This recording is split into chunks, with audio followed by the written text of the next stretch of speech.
value of a moat from an investing perspective is to be captured in the number that ROCE captures.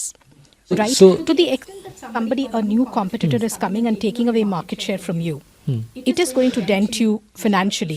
Right, so all you have to look at is the competitor's strategy sustainable? Can the competitor burn through 5,000 crores of capital every year for 10 years? Because that's what you need to do if you really want to take on Asian Paints on a sustainable basis. Remember, Asian Paints is making money hand over fist, right? This is a 30% ROCE business. Even if it becomes a 20% ROCE business, they'll be making massive amounts of cash. So can you really take on Asian Paints over 10 years and burn through 20-30,000 crores of cash? आपके पास उतना पैसा है क्या 20-30,000 crores जलाने का, right?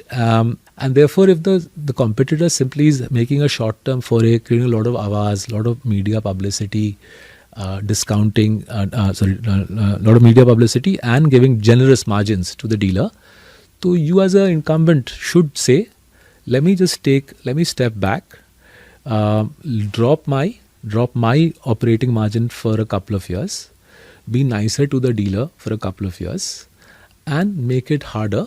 Scorched earth strategy bolte hain.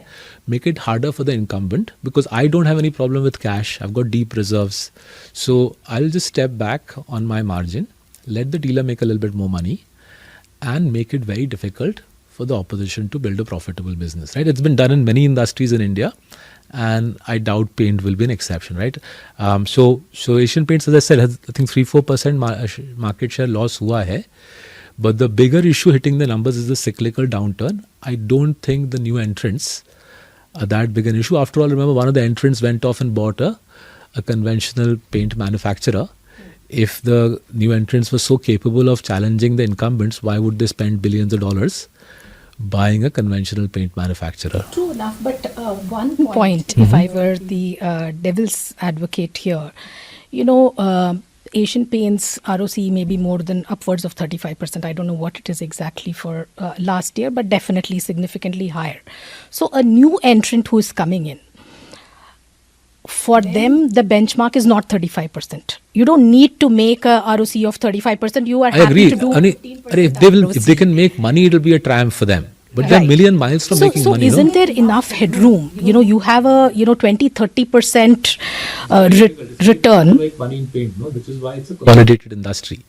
Right? There's nothing rockets. There's no rocket science in paint. It's a. No, I'm saying the return threshold for the new entrant is significantly lower. Breaking even will be a task.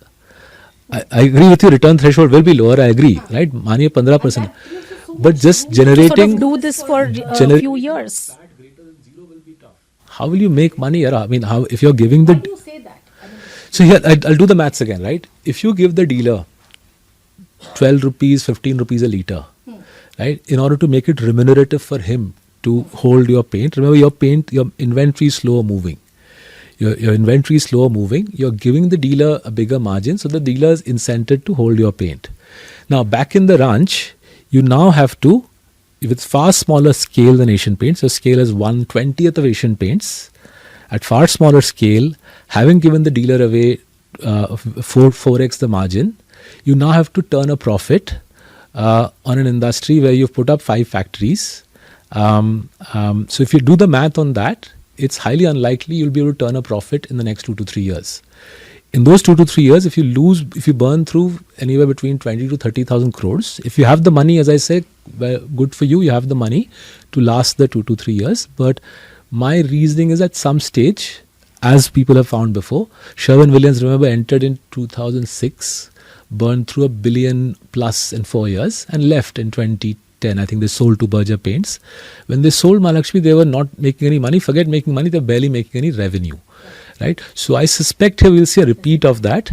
Now, where I think the entrant has got very unlucky is they have entered at the point in the cycle where the cycle is tanked. The cycle has tanked, it's hit Asian Paints. But at least Asian Paints is a going concern with 50% plus market share. They'll still make a very healthy profit, albeit not what they would have liked to. But for the incumbent, this is a real challenge, right? Ab ghuse sector mein story khatam hogi. It's like setting up a asset management company and bear market shuru ho gaya. Right? It doesn't matter how much money you have. if you set up an asset management company and bear market shuru ho gaya, your first 4-5 years is a wipe out for you, and therefore for you to make a IRR or a decent return on the business becomes very hard. That's roughly what's happened to the entrance into the paint industry. They got very excited looking at Asian Paints ka PE multiple, right? Probably reading Unusual Billionaires and watching our videos. They got very excited. Poor fellows dumped in billions of dollars, and just as they entered, party khatam ho gayi. And they must be cursing themselves, saying, "Kya kar diya humne?" Right now, we are cursing ourselves, saying, "Why did we have such a big position?" They are cursing themselves. Why did you go out and talk about it so much on video? So is that a lesson? So that we are happy about that. If people watch the video so much that the smartest people in the land with the deepest pockets commit billions of dollars basis our books and videos, then it is what it is. But I think they must be really cursing themselves, because we haven't lived through an economic situation in India where paint volumes are growing at 1 or 2%, right? It's unbelievable, right? I don't think it's happened in the last 20-30 years. And let's hope, for everybody's sake, including ours and the new entrances, that we do see some revival in paint demand, because it suggests a macro which is hostile to basic consumption. And that's where, again, I think kudos to the PM for the 15th August GST announcements. Hopefully they'll come through nice and fast. Fair.